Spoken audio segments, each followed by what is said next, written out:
The Palisades fire was not an accident, someone was behind it, and today I'm gonna tell you exactly what happened, so watch out for that. Also, Chicago's going crazy as the National Guard has arrived to get things in order, and CNN's Kaitlan blows a fuse on live TV. We got a lot to talk about, but before that, please make sure to like this video and subscribe to the Civic Trigger.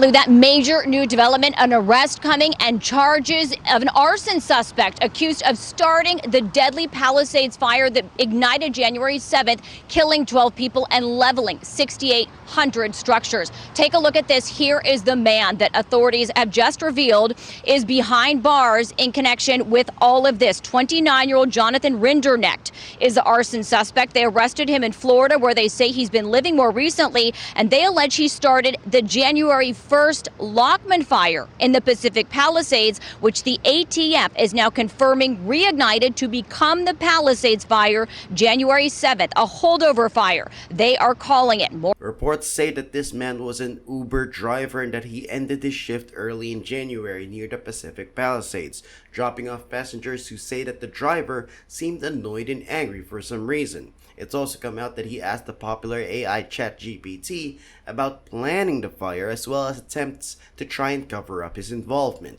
They also say digital evidence shows the defendant used ChatGPT to create this dystopian painting showing a burning forest and a crowd fleeing from it. This was a few months before the fire started. Hopefully you're looking at those images that were provided by authorities in this press conference about the charges that they just revealed. And they say 12 minutes into the new year, environmental sensors indicated the Lockman fire had started it, with the defendant taking several tries to call 911 to report the fire. They allege he fled in a car but turned around after passing responding fire engines, and while the Lockman fire burned, the defendant walked up the same trail to watch and used his iPhone to take short videos. Now, a lot of people are saying that this guy deserves a harsh punishment given how people died due to his actions, as well as the countless families who lost their homes.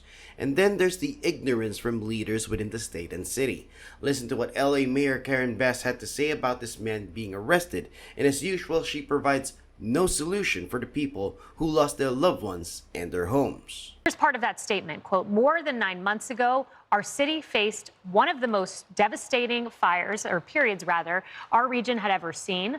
Lives were tragically lost. Thousands of homes were destroyed. Our heroic firefighters fought the blaze valiantly with no rest. Each day the families are displaced is a day too long. And as we are working tirelessly to bring Angelinos home, we are also working towards closure and towards justice. And today is a step forward in that process." Laura, as I read that, all I hear is absolutely no accountability for the failures that happened in LA, the failures that happened statewide in California, the failures that were discussed earlier in the program, and how they're going to fix it so we don't have another fire like 2018, the one in January, and that there's not a future one. Moving on, Chicago leadership is going nuts after the National Guard arrived at their doorsteps, and we know that one of the goals of the Trump administration is to curb crime. But at the same time, they also want to deport illegal immigrants who are in these sanctuary cities, something that Chicago Mayor Brandon Johnson isn't in favor of. In fact, listen to him completely ignore a question related to an illegal immigrant who violated an American citizen under his watch. An illegal alien from Nicaragua grabbed a woman on the north side last week, bashed her head into the sidewalk, knocked her unconscious, and raped her. If that had been your wife, Stacy. Okay, all right, we're not going to answer it. Thank you. Thanks, William. All right. Would you want ICE to deport her? All right. Let's move on. Yes or no? Let's move on. Answer the question as a man, not as mayor, but as a man. Would you want Thank you. ICE to deport that rapist? All right. Tamon? Okay, Mayor. that's the answer. That's the answer for real Chicago. Mayor, so Can you believe that? And here's border czar Tom Homan exposing Illinois Governor J.B. Pritzker for his hypocrisy, saying that the governor would rather see Trump lose than provide safety for the people of Chicago. And he hates Trump more than he cares about the safety of Chicago. They don't want President Trump to have a win on this, because what we're proving every day out there is the last 4 years under Joe Biden, historic levels of illegal immigration, historic number of Americans dying from fentanyl coming across an open border, historic number of women and children being sex trafficked. As we're out there removing these public safety threats, We're destroying their whole game they've had for the last 4 years, saying the border was secure, and they're not releasing unvetted aliens. We're proving them wrong every day, and they can't stand the truth. So Democrats have treated Americans as second-rate citizens compared to illegal immigrants. That is a fact, and it's proven by these types of leaders. Now, I want you to watch how CNN's Kaitlan Collins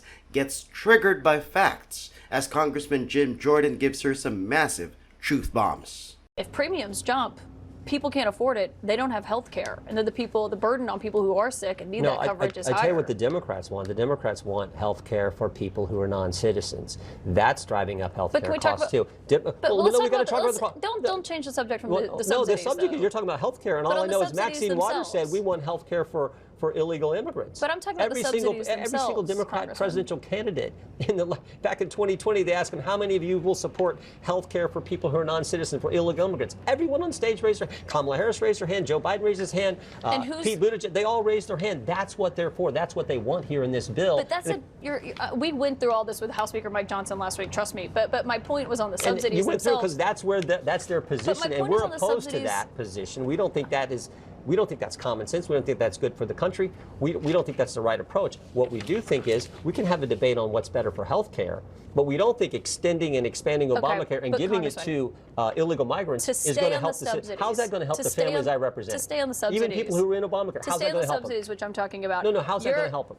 How's that going to help? Here's the question of the day. Do you believe that Democrats care more about immigrants who illegally crossed into our country compared to people who were actually born here, even those who went through the rigorous process of actually becoming legal U.S. citizens? Let me know in the comments. And before I go, make sure that you drop a like and subscribe to the channel so that you don't miss out on any important updates. Thank you for watching. I'll talk to you in the next one.